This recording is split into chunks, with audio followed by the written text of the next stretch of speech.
تیرے کرم کی کیا بات مولا، تیرے الحمد للہ رب العالمین والعاقبۃ للمتقین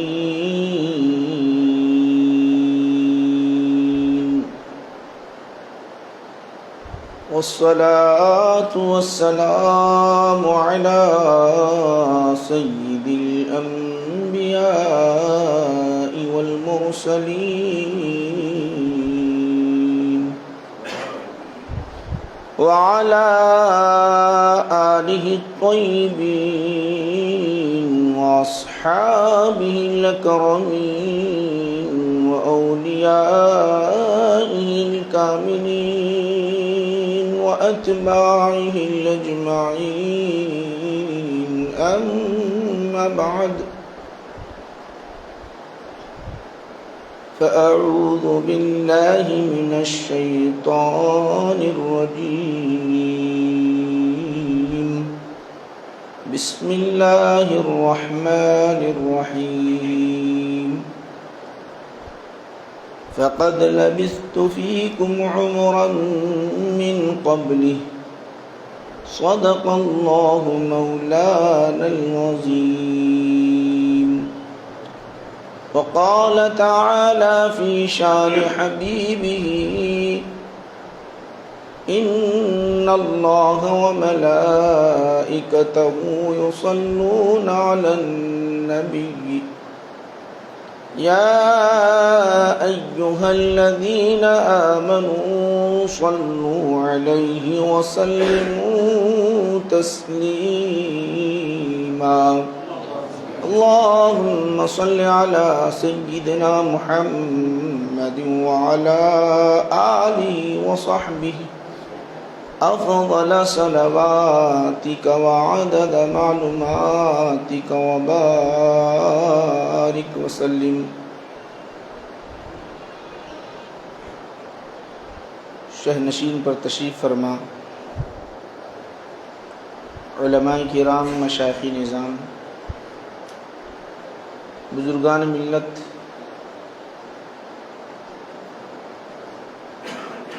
برادران ملت اسلامیہ، معزز سامعین، حاضرین و ناظرین و جالسین،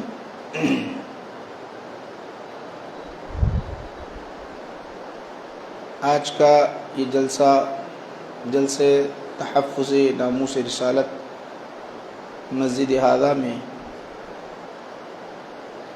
منعقد ہے.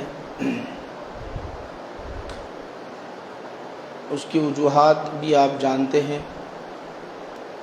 شہر حیدرآباد کے کیا حالات ہیں. انشاءاللہ العزیز ہماری اب اپنی کیا ذمہ داری ہے، چند باتیں ذکر کر کے انشاءاللہ العزیز رخصت ہوتا ہوں.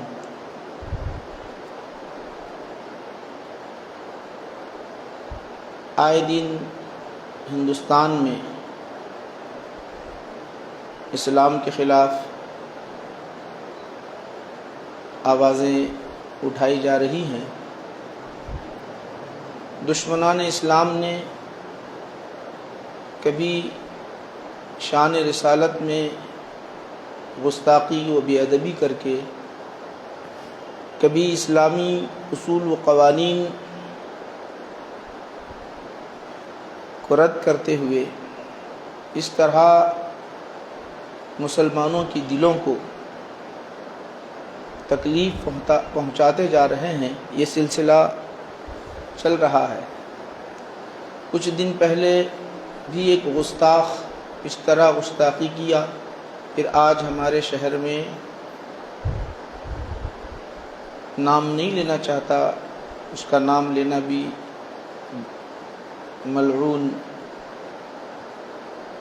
کا نام لینا بھی مناسب نہیں سمجھتا. ہر کوئی اس کے اندر جانتا ہے جو اس نے بے ادبی اور گستاخی کی ہے، جو سارے عالم کے مسلمانوں کو تکلیف پہنچایا ہے.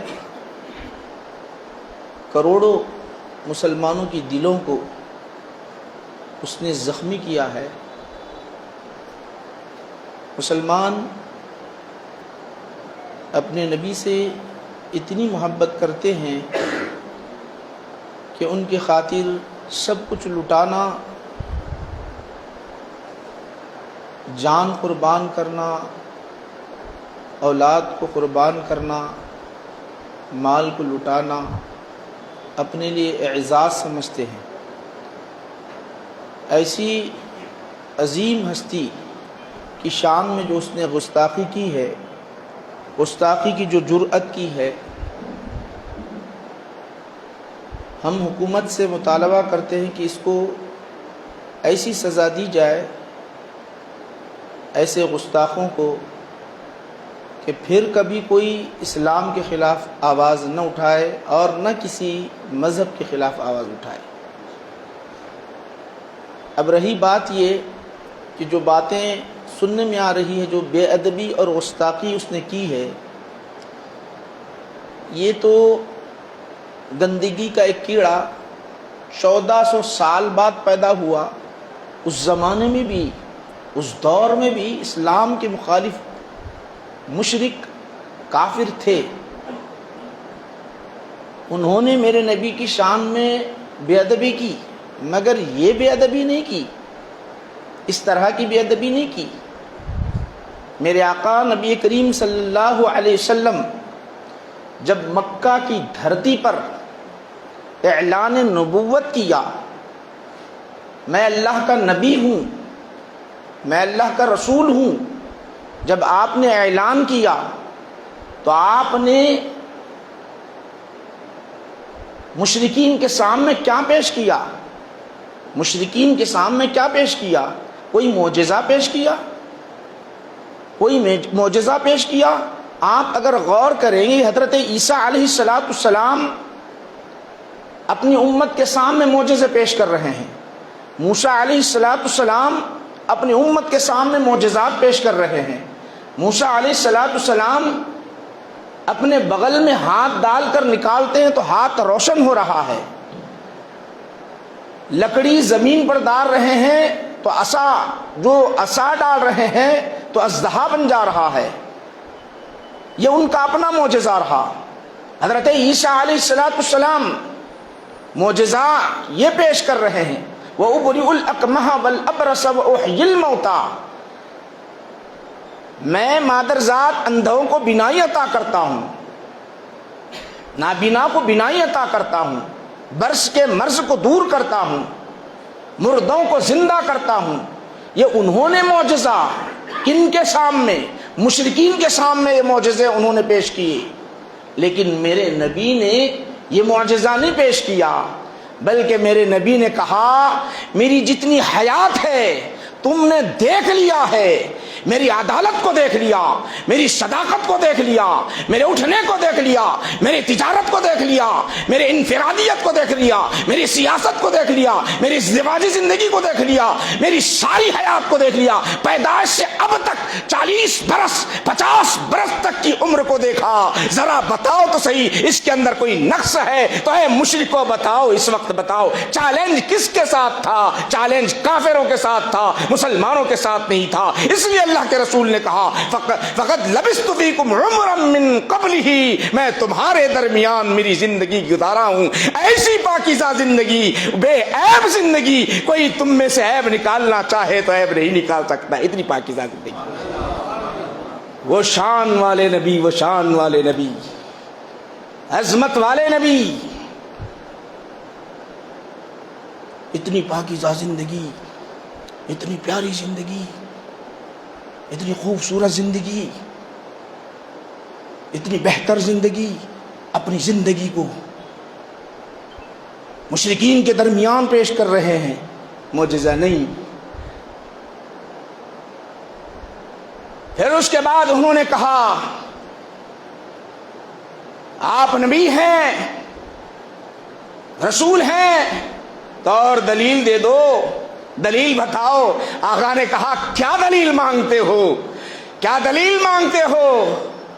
کون سا معجزہ طلب کرنا چاہتے ہو؟ وہ معجزہ میں پیش کرنے کے لیے تیار ہوں۔ ظالموں نے اشارہ کیا، یہ چاند آب و تاب کے ساتھ نکلا ہوا ہے، اسے ذرا ٹکڑے کر کے بتاؤ۔ میرے آقا کھڑے ہو کر بتا رہے ہیں، دیکھ دعا کرنے کی ضرورت نہیں ہے اے مشرکو، میری شان وہ ہے، بلند شان ہے، دعا تو میرا رب قبول ہی کر لیتا ہے، میں اشارہ کرتا ہوں تو چاند بھی دو ٹکڑے ہو جاتا ہے، چاند بھی دو ٹکڑے ہو جاتا ہے۔ تو اس وقت انہوں نے کیا کیا جانتے ہو؟ اس وقت کے مشرکین نے، کفار نے کیا کیا؟ اللہ صلی اللہ علیہ وسلم کیسے دیکھا؟ آقا نے ارشاد فرمایا، جبرائیل میرے پاس آئے، بڑی عمدہ قسم کا کپڑا رہا، ریشم کا کپڑا تھا۔ جبرائیل عرض کرنے لگے، یا رسول اللہ اس کپڑے کو ہٹاؤ۔ کپڑا جب ہٹایا تو میں نے دیکھا، اے عائشہ تمہاری تصویر تھی۔ حضرت جبرائیل نے کہا، اس وقت جبرائیل نے کہا، حضرت جبرائیل نے کہا، یا رسول اللہ ان کے ساتھ آپ کا نکاح ہوگا۔ تو اللہ کے رسول نے فرمایا، اس وقت بھی فرمایا، اگر اللہ کی مشیت ہے تو وہ ہو کر رہے گا، اللہ کی مشیت ہے۔ اللہ پہلے بتایا، اللہ سبحانہ و تعالیٰ پہلے جبرائیل امین کو بچا کر بتایا کہ تمہارا ان سے نکاح ہونے والا ہے۔ تو اس زمانے میں یاد رکھ لو، اس زمانے کے مشرک، اس زمانے کے کافر، اس وقت آپ کو شاعر بھی کہا، ساحر بھی کہا، وجہ یہ تھی کہ جب چاند کے دو ٹکڑے ہو رہے ہیں تو جادوگر کہا، حسد کے مارے غیب کی باتیں بتا رہے ہیں تو کاہن کہا، حسد کے مارے کلام الہی کو جب پڑھنے لگے تو کہا، شاعر کہا، یہ سب کچھ کہا، لیکن اس طرح کہ آج کا گندا کیڑا ناپاک گندگی میں رہنے والا، اسے کیا پتا قرآن کیا ہے، اسے کیا پتا حدیث کیا ہے، اسلام کیا ہے۔ اسلام تو یہ ہے، میرا اسلام پاکیزہ یہ اسلام ہے کہ دیکھو، وَلَا تَسُبُّوا الَّذِينَ يَدْعُونَ مِن دُونِ اللَّهِ فَيَسُبُّوا اللَّهَ۔ میرا اسلام کہتا ہے کہ دوسرے کے مذہب کو گالیاں نہ دینا، دوسرے کے مذہب کو برا بلا نہ کہنا۔ ہماری زبان رکی ہوئی ہے، دوسرے کے مذہب کو بولنے سے میرا رب کہتا ہے کہ دوسروں کے خداؤں کو نہ بولنا، انہیں گالی نہ دینا۔ اگر گالی دو گے تو حقیقی خدا کو ظالم گالیاں دیتے رہیں گے، بدبخت برا بھلا کہتے رہیں گے، رب کو تکلیف ہوگی۔ یہ میرا اسلام کہتا ہے، میرا اسلام کہتا ہے۔ کوئی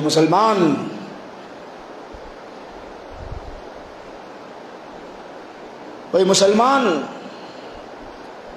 کسی مذہب کے متعلق نہیں بولتے۔ آج انہیں ڈر ہے، آج انہیں خوف ہے کہ اسلام اتنا پاکیزہ مذہب، اتنا پیارا دین، اس کے قوانین اتنے بہترین، قیامت تک چلنے والے قوانین، اس کو لوگ اگر پڑھ لیں، اس کو جان جائیں تو سب کوئی مسلمان بنتے جائیں گے۔ خوف ہے، اسی لیے یہ لوگ ہمیشہ اس طرح کی باتیں کرتے رہتے، اس طرح کی گفتگو کرتے رہتے ہیں۔ جب بھی یہ پروپیگنڈا ہوتا رہا، اسی طرح ہوتا رہا، مسلمانوں کو ڈرانا چاہا، اسلام کو ختم کرنا چاہا۔ جانتے ہو جنگ خندق کے موقع پر کیا حالت تھی، کیسی کیفیت تھی؟ ساری دنیا کے تقریباً جتنے مکہ کے اندر رہنے والے، اطراف و اکناف میں رہنے والے اسلام کے دشمن سارے کے سارے آئے اسلام کو مٹانے کے لیے، مسلمانوں کی ہمتوں کو پست کرنے کے لیے، مسلمانوں کو ختم کرنے کی غرض سے سب مل کر آئے۔ مختصر سی جماعت، تھوڑی سی جماعت، مختصر صحابہ، تھوڑے سے صحابہ، یہ پورے فوج کے ساتھ، ہتھیار کے ساتھ، لشکر کے ساتھ اسلام کو ختم کرنے کی غرض سے آئے، مسلمانوں کو ختم کرنے کی غرض سے آئے، ڈرانے کی غرض سے آئے۔ آنے کے بعد کیا ہوا؟ فَخْشَوْهُمْ فَزَادَهُمْ ایمانا، وہ ڈرانا چاہتے تھے، وہ ڈرانا چاہتے تھے، مگر قربان جائے مسلمانوں پر، صحابہ کی عظمت پر، ان کی رفعت پر سب مل کر طاقت کے ساتھ، پاور کے ساتھ، ہتھیار کے ساتھ، تلواروں کے ساتھ سب کچھ لے کر آئے اسلام کو مٹانے کے لیے۔ تو ہوا کیا؟ ہوا یہ کہ فخشوہم فزادہم ایمانا، ان کے ایمان میں اضافہ ہوتا گیا، ایمان بڑھتا گیا، ایمان میں چاشنی حلاوت بڑھتے گئی۔ ہر ایک کہتا رہا کہ اب جان لٹانا ہمارے لیے اسلام کے خاطر آسان ہو گیا ہے۔ یاد رکھو اے بدبختو، اے گستاخو، اے بے ادبو، یاد رکھو تم اس کو میٹنا چاہو تو نہیں میٹ سکتے، نہیں میٹ سکتے۔ یہ اور پھیلتا جائے گا اور پھیلتا جائے گا۔ مسلمانوں یاد رکھو، یہاں آپ کو بتلانا چاہتا ہوں اب ہمیں کرنا کیا ہے۔ سب سے بنیادی بات یہاں جتنے بیٹھے ہوئے ہیں، بخاری شریف میں حدیث میں آتا ہے کہ رسول پاک علیہ الصلوۃ والسلام نے ارشاد فرمایا، جب تم برائی کو دیکھو، عام چھوٹی موٹی برائی کو دیکھ لو، ہاتھ سے روک سکتے ہو، بیدی، ہاتھ سے روک سکتے ہو تو روک لو۔ اگر ہاتھ سے نہیں روک سکتے فبلسانی، زبان سے روکو، زبان سے نہیں روک سکتے فبقلبہ، دل سے اسے برا جان لو، وہ اضعف الایمان، یہ کمزور ایمان کی نشانی ہے۔ ذرا غور کرو، شان رسالت میں گستاخی، بے ادبی کرنا سب سے بڑا جرم ہے اسلام، سب سے بڑا جرم، سب سے بڑا جرم ہے۔ تو وہاں ہاتھ سے روک سکتے ہو تو روک لو، یہ اسلامی سلطنت کی بات۔ کہیں زبانی روک سکتے، جمہوریت میں اپنے قوانین کے ذریعے، اپنے دستور کے ذریعے، اصول کے ذریعے اتنے قانون نافذ کر دو اس کے خلاف، ہر جگہ ہر مسلمان عدالتیں جائیں، بہتر سے بہتر وکیل کا انتخاب کر لے، روپیہ پیسہ خرچ کر لے، وقت صرف کر لے، ایک ایک قدم اے مومن تیرا اٹھتا رہے گا دین کی حفاظت کے لیے، اور ایک ایک عمل تیرا ہوتا رہے گا، اللہ کی مدد تیرے ساتھ ہوگی، نیکیاں تیرے اعمال میں ہوں گے، رب کی بارگاہ میں تیرا مقام بلند ہوگا، اور اللہ کے رسول تجھ سے محبت کرتے رہیں گے۔ اب جہاں ہاتھ سے روکنا ہے روک لو، جمہوریت ہے، جمہوریت کے اندر قانون ہے، دستور ہے، دستور ہے، اپنے قانون کے تحت، یہاں کے قانون کے تحت مجرم کو سزا دلائی جائے، تو ایسا مطالبہ کرو، ایسا مطالبہ کرو کہ اس کے لیے قانون ایسا بن جائے، ایسے گستاخوں کے لیے ایسا قانون بن جائے کہ وہ جو ہے ہمیشہ کے لیے قید میں رہے، یا اس کا سر قلم کر دیا جائے، ایسے قانون کے تحت لڑتے رہو۔ اب یہاں پر ایک سوال یہ اور مزید، اب نہیں بول سکتے، نہیں عام لوگوں کے لیے کہا گیا کہ دل سے برا جانو۔ اب اگر کوئی یہ دل سے برا بھی نہیں جانتا، سن لو، دل سے اگر کوئی برا نہیں جانتا تو یاد رکھ لو، بعض وقت ہمارے درمیان بعض کہتے ہی ہیں، جان دو نا بھائی ہم کو کیا کرنا ہے، جو احتجاج کرنے والے کریں گے، ہم کو کیا کرنا ہے، یہ بولتے ہی ایمان چلا گیا۔ یہ جملہ اگر کوئی کہتا ہے تو ایمان چلا گیا، ایمان رہا ہی نہیں۔ کیوں؟ تیرا بھی حق ہے کہ اسے برا جانے، غلط جانے،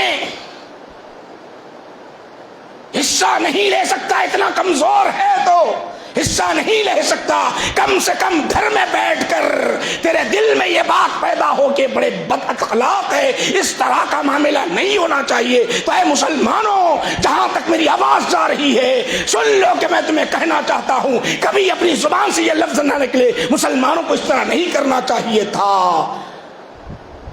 احتجاج نہیں کرنا چاہیے تھا، یہ جو جملہ ہے ایسا ہے، یہ برا نہیں سمجھتا ہے تو سن لو کہ اس کا ایمان ہی باقی نہیں، اس کا ایمان ہی باقی نہیں۔ دل سے برا جاننا، دل سے برا جاننا یہ ایمان ہے، دل سے برا جاننا یہ ایمان ہے، یاد رکھ لو۔ آج افسوس ہے بعض لائن لوگ اس طرح کی گفتگو کرتے ہیں، اسلام کو کبھی جانا بھی ہے، مذہب کو کبھی سمجھے بھی ہیں۔ دوسری بات، جب آپ برا سمجھتے ہو، جب آپ کے دل میں بات بیٹھ گئی کہ بری ہے، بری ہے، سمجھ لو کہ آپ کا ایک ہی مکان ہے، مکان ہے، کمزور ہیں آپ، اور آپ کا مکان توڑ دیا گیا، آپ کا مکان توڑ دیا گیا۔ جب آپ کا مکان توڑ ہی دیا گیا مگر کمزور ہیں، نہ عدالت جا سکتے، آپ اتنے کمزور ہیں، نہ پیسہ خرچہ کر سکتے، نہ ہی کسی بڑے آدمی سے آپ کے تعلقات ہیں، نہ محکمہ پولیس سے آپ کے تعلقات ہیں، تو آپ کیا کریں گے؟ کریں گے کیا؟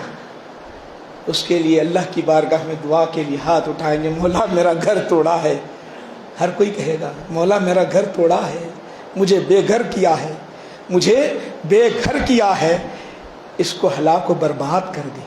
یہ جملہ نکلے گا نہیں آپ کو بے گھر کرنے کی وجہ سے۔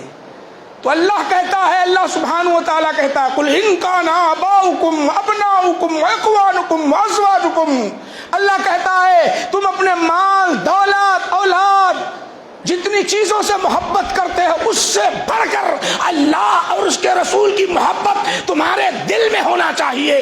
جب اپنا گھر ٹوٹا تو اللہ کی بارگاہ میں دعائیں کر رہے ہیں، مولا اسے برباد کر دے، اسے ہلاک کر دے، اپنا گھر ٹوٹا، اللہ کہہ رہا ہے محبوب رکھو۔ تو اب تمہارے لیے رات رات اٹھ کر اللہ کی بارگاہ میں یہ دعائیں کرتے رہے، مولا ایسے لوگوں کو نیست و نابود کر دے، نیست و نابود کر دے۔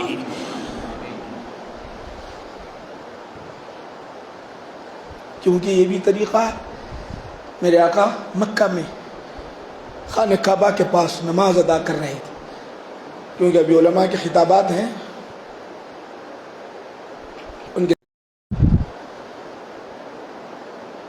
تو آئیے آقا مکہ میں خانہ کعبہ میں نماز ادا کر رہے ہیں، خانہ کعبہ میں نماز ادا کر رہے ہیں۔ میں آپ کو اہم باتیں بتا رہا ہوں، سن لیجئے۔ مکہ شہر کیا تھا اس وقت؟ کافروں کے ہاتھ میں تھا، خانہ کعبہ میں نماز پڑھنا مشکل تھا، کنٹرول ان کے ہاتھ میں تھا، کنٹرول ان کے ہاتھ میں تھا، سلطنت ان کے ہاتھ میں، حکومت ان کے ہاتھ میں، سب کچھ ان کے ہاتھ میں۔ آقا خانہ کعبہ کے پاس آ کر نماز ادا کر رہے ہیں، نماز پڑھنا شروع کر دی تو ابو جہل، عتبہ، شیبہ انہوں نے دیکھا کہ یہ وقت بڑا اچھا ہے، ذرا ستا دیا جائے۔ میرے آقا کو ستانے کے لیے آئے، تکلیف دینے کے لیے آئے، ظالموں نے تکلیف دینے کے لیے آئے۔ آقا سجدے کی حالت میں ہے، آقا سجدے کی حالت میں ہے۔ اس دن ایک اونٹ مکہ کی دھرتی پر کٹا ہوا تھا، ظالموں نے کہا کہ وہ اونٹ کی اوجھ، اونٹ کا چمڑا لے آیا جائے۔ حضور سجدے میں ہیں، سجدے کی حالت میں ڈال دیا گیا، آقا کے جسم اتھر پر ڈال دیا گیا، اتنا وزنی تھا، اٹھنا مشکل تھا۔ حضرت فاطمہ الزہرا رضی اللہ تعالیٰ عنہ دوڑی دوڑی آئی، انہیں جب اطلاع ملی تو آئی، آ کر اللہ کی بارگاہ میں ہاتھ اٹھا کر دعائے ہلاکت بد دعا دیتے رہی اور نکال دی چمڑی، نکال دی، ہٹا دی۔ سن لو اے مسلمانوں، آپ نے اس وقت کیا کیا؟ کہ جا کر بولے تم نے ایسا کیوں کیا، تم نے ایسا کیوں کیا؟ یا کوئی تدارک کیا، لوگوں کو بلایا کہ اس نے غلط کیا؟ نہیں، اب تعلق تو اللہ سے تھا، تعلق جڑا ہوا تھا، بولنا تھا تو اللہ کو بولنا تھا۔ دیگر خادم ہیں، اللہ نے تو اجازت ہی نہیں دی، اللہ نے اجازت ہی نہیں دی، ابھی جہاد کی ودینا، ابھی دفاع کی اجازت ہی نہیں دی، تو اللہ کی بارگاہ میں دعا کرتے مولا اے اللہ اس نے میری شان میں گستاخی کی ہے، ابھی تک مذہب کے بارے میں بولتے رہے، دین کے بارے میں بولتے رہے، ان کی حدیں پار ہو گئی، گستاخی بڑھ گئی، اے مولا بے ادبی بڑھ گئی، بے ادبی یہاں تک ہو گئی ہے اللہ، اب میں تیری بارگاہ میں دعا کرتا ہوں جو بے ادبی کیا ہے، ابو جہل نے بے ادبی کیا ہے، عتبہ نے بے ادبی کیا ہے، شیبہ نے بے ادبی کیا ہے، مولا اسے ہلاک کر دینا۔ یہ دعا نکلی، اللہ کی بارگاہ میں مقبول ہوئی، چند سال نہیں گزرے، جنگ بدر میں بے دردی کے ساتھ مارے گئے، بدر کے کنویں میں ڈال دیے گئے، بدر کے کنویں میں ڈال دیے گئے۔ نعرہ تکبیر، نعرہ تکبیر، نعرہ رسالت، نعرہ رسالت، ہم سے تحفظ ناموس رسالت۔ ایک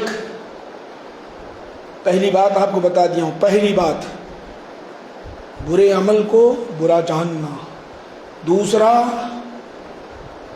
اپنا گھر توڑا جائے، آپ مظلوم ہو تو کیا کریں گے؟ دعا کریں گے، اس طرح آپ دعا کرنا، نام لے لے کر دعا کرنا، لے لے کر دعا کرنا، یاد رکھو یہ بھی ایک طریقہ ہے۔ اور وہ دوسری تیسری جہت نہیں جا رہا ہوں میں اب، اور مزید آگے تیسری بات بتا کر ختم کرتا ہوں بات کو اپنی۔ یاد رکھو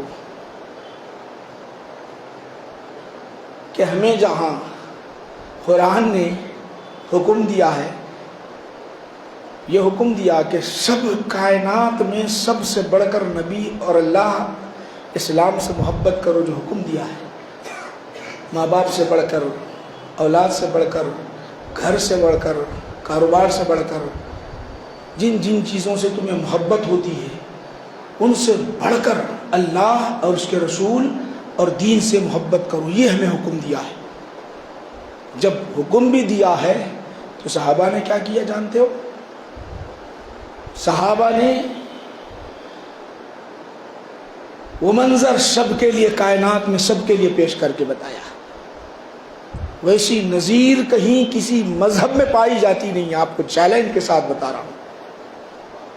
ہم اپنی جان سے بڑھ کر، اپنی اولاد سے بڑھ کر، اپنے مال و دولت سے بڑھ کر اللہ اور اس کے رسول سے محبت کرتے ہیں۔ اے گستاخ اور بے ادبو سن لو، ہمیں گالی دے برداشت کر لیں گے، ہمارا مال لوٹ لیا جائے برداشت کر لیں گے، ہمیں بے گھر کر دیا جائے برداشت کریں گے، ہمیں زخمی کر دیا جائے برداشت کریں گے، ہمیں برا بھلا کہا جائے برداشت کریں گے، مگر نبی کی شان میں کوئی گستاخی کرتا ہے تو ہم برداشت نہیں کریں گے۔ یہ ہمارا ایمان ہے، یہ اصل ایمان ہے، ایمان کا تقاضا یہی ہے۔ آپ جانتے ہو، دو تین باتیں آپ کو بتانا چاہتا ہوں۔ صحابہ نے کیا کیا؟ جان سے محبت، جان سے زیادہ محبت، مال سے زیادہ محبت کا جو طریقہ بتایا، ساری کائنات کو بتایا، وہ اس کی نظیر نہیں ملتی، آپ کو کہیں نظیر نہیں ملتی۔ جب جنگ احد میں میرے آقا نبی کریم صلی اللہ علیہ وسلم کو ظالموں نے زخمی کیا، دندان مبارک شہید ہوئے، ایک گڑھے میں آپ اتر گئے، ظالم سمجھ لیے کہ محمد عربی صلی اللہ علیہ وسلم شہید ہو گئے، ابو بکر شہید ہو گئے، عمر فاروق شہید ہو گئے، علی مرتضیٰ شہید ہو گئے۔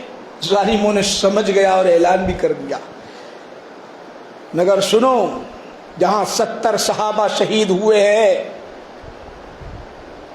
70 صحابہ شہید ہوئے. سن لو اے بدبختو،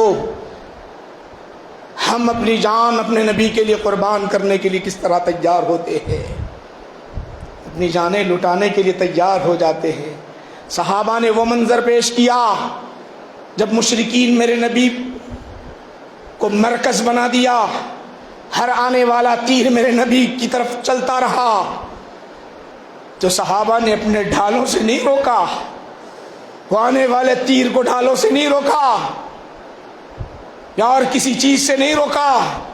ہر صحابی کوئی روک رہا ہے تو اپنے سینے سے روک رہا ہے، کوئی روک رہا ہے تو اپنے پیٹھ سے روک رہا ہے، کوئی روک رہا ہے تو اپنے جسم سے روک رہا ہے، کوئی روک رہا ہے تو اپنے چہرے سے روک رہا ہے، کوئی روک رہا ہے تو اپنے ہاتھ سے روک رہا ہے. بتا رہے ہیں دیکھو حقیقت میں محبت یہی ہے، حقیقت میں محبت یہی ہے. ابو دجانہ کو لے لو رضی اللہ عنہ کو رضی اللہ عنہ ان کو دیکھ لو، حضرت طلحہ رضی اللہ عنہ کو دیکھو، حضرت ابو طلحہ رضی اللہ عنہ کو دیکھو، علی مرتضی رضی اللہ عنہ کو دیکھ لو، عمر فاروق کو دیکھ لو، ابو بکر صدیق رضی اللہ عنہ کو دیکھ لو. ہر کوئی دیکھ لو وہ حضور نبی کریم صلی اللہ علیہ وسلم کو اپنی جان قربان کرنے کے لیے تیار ہے. ہر کوئی جان قربان کرنے کے لیے تیار ہے. ابو دجانہ ہے، ابو عبیدہ بن جراح رضی اللہ عنہ ہے، ابو دجانہ رضی اللہ عنہ، ابو عبیدہ بن جراح رضی اللہ عنہ. ان کی کیفیت دیکھو، وہ کیسے کھڑے ہوئے ہیں.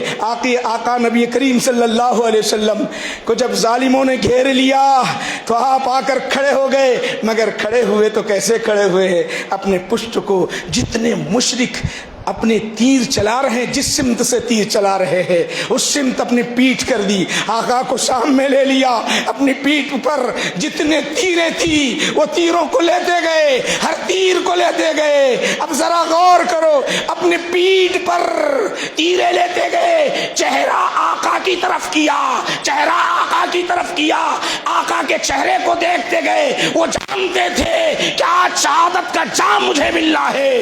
غالب اس طرح آئے ہیں، مشرکین غالب اس طرح آئے ہیں کہ آج مجھے شہید کرنے والے ہیں، تو شہادت کا جام ملے تو میرے نبی کے قدموں میں مل جائے. اپنی پشت کو کافروں کے سمت کیا، اتنے تیر لگے آپ کے جسم پر، اتنے تیر لگے کہ جسم کا کوئی حصہ باقی نہ رہا. چہرے مصطفیٰ کو دیکھتے رہے. دل نے کہا جانا تو چاہتا ہوں، اس دنیا سے جانا چاہتا ہوں، اے نبی آپ کے چہرے کو دیکھ کر جانا چاہتا ہوں، آپ کی طرف پیٹ نہیں کرنا چاہتا. وہ شہادت کا جام پیتے ہوئے حضرت ابو دجانہ اظہار کر رہے ہیں، لوگوں دیکھو اپنی جان لٹانا ہے. قتادہ بن نعمان بن قتادہ رضی اللہ عنہ کو اٹھا کے دیکھو، نعمان بن قتادہ رضی اللہ عنہ ڈھال بنے ہوئے. کتنے صحابہ، وہ کہتے ہیں کہ میں دیکھتا رہا، مشرک جہاں جہاں تھے ان کو دیکھتا رہا، کہاں کہاں سے تیر آ رہے ہیں اس کو دیکھتا رہا. جس سمت سے آ رہے ہیں میں ڈھال سے نہیں روکتا تھا، میں اپنے سینے سے روکتا تھا، میں اپنے جسم سے روکتا رہا، اپنے جسم سے روکتا رہا. آقا کی حفاظت میں، نبی کریم صلی اللہ علیہ وسلم کی حفاظت میں، یہاں تک کہ میں وہ تیروں کو بھی دیکھا، میری طرف آنے والے تیر کو دیکھا، جسم پر پیوست ہوتے رہے. ایک تیر کو میں نے دیکھا ہے، وہ تیر میرے چہرے کی طرف آ رہا ہے. میں نے اپنی گردن کو نہیں لایا، میں نے اپنے گردن کو نہیں لایا، بلکہ آنے والا تیر سیدھا میری جہت آیا، اور آنے کے بعد لگا کہاں جانتے بھی ہو اے مسلمانوں، لگا میرے آنکھ پر لگا، دیدہ باہر آیا.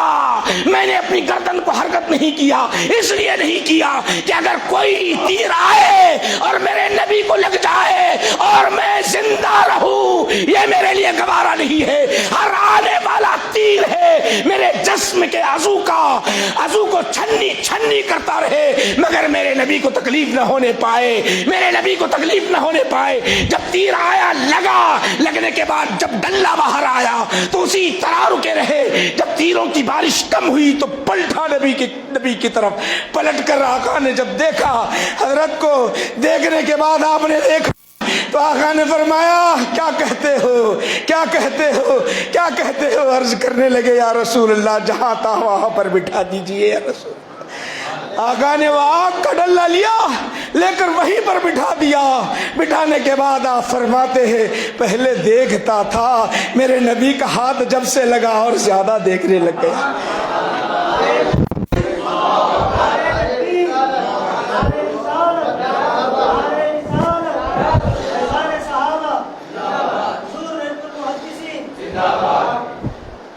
تو بزرگان ملت یہ مسلمان ہیں، ہم اپنے نبی کے لیے جانیں قربان کرنے کے لیے تیار ہیں۔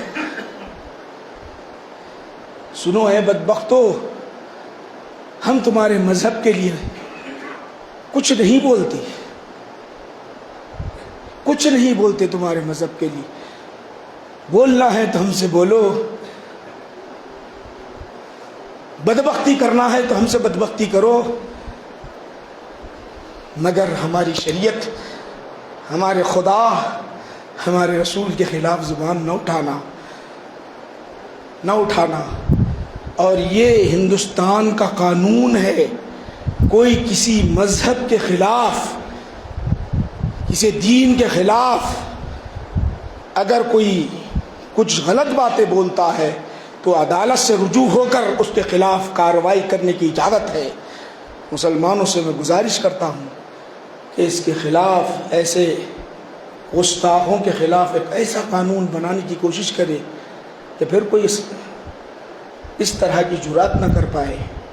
یہ چند باتیں ہمارے مولانا ڈاکٹر اماد صاحب کے اصرار پر حاضر ہوا ہوں اور چند باتیں آپ حضرات کے سامنے پیش کیا، چونکہ حالات آپ جانتے ہیں حیدرآباد کے، اور مزید گفتگو کرنا مناسب نہیں سمجھتا ہوں، اور دیگر علماء کی بھی خطابات ہیں ان کو آپ سماعت کرنا ہے۔ حضرت مولانا عرفان اللہ شاہ نوری صاحب قبلہ مدظلہ العالی تشریف فرما ہے، ماشاءاللہ وہ بھی ایک عظیم خطیب ہیں، ان کے بھی خطاب کو آپ کو سننا ہے۔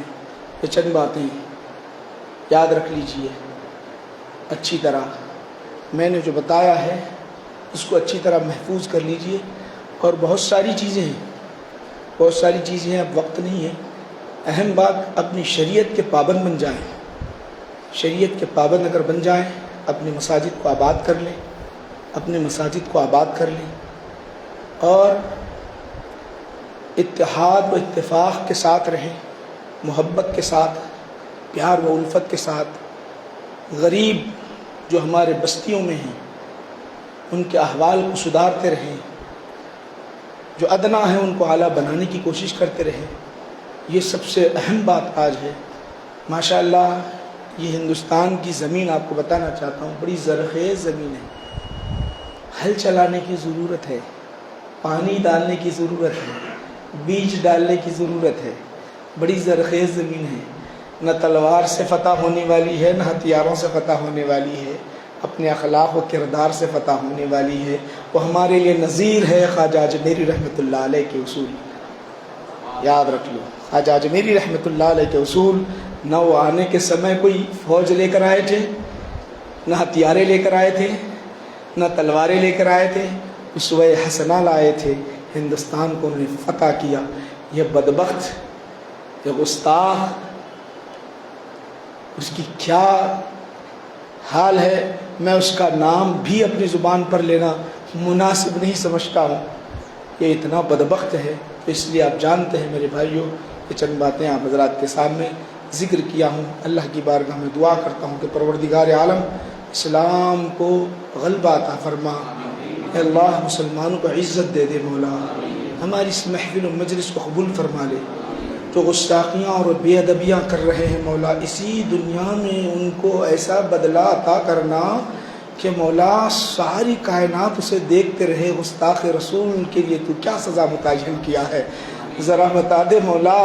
پروردگار عالم ہماری دعا کو قبول فرما لے۔ یہ گستاخ جو بے ادبی میرے نبی کی شان میں کیا ہے، میرے آقا کی شان میں بے ادبی کیا ہے مولا، ہے اللہ تو ایسی سزا دینا، ایسی سزا دینا کہ ہر کوئی دیکھ کر عبرت حاصل کرے مولا۔ تو دعا کا قبول کرنے والا، آمین کو سننے والا، تو کہتا ہے ہر بات میری بارگاہ میں پیش کرو، تو کہتا ہے میری بارگاہ میں دعائیں مانگو، میں دعا قبول کرتا ہوں۔ اب سب مل کر آمین بھی کہتے ہیں، دعا بھی کرتے ہیں، جلد اس کو سزا بتا دے مولا، جلد بتا دے مولا۔ مولا کریم ہم میں اتحاد و اتفاق پیدا فرما دے، ہمیں دین پر استقامت دے دے، ہمیں ایک دوسرے کے ساتھ پیار و الفت کے ساتھ پیش آنے والے بنا دے، ہمارے مساجد کو آباد کرنے والے بنا دے، ہمیں نماز 5 وقت باجماعت پڑھنے کی توفیق عطا فرما، تیرے لیے، تیرے نبی کے لیے، اسلام کے لیے مر مٹنے والے بناتے مولا، ہماری زبانوں میں اثر پیدا فرما۔ صلی اللہ تعالیٰ علی خیر خلقی سیدنا محمد و آلہ و اصحابہ اجمعین والحمد للہ رب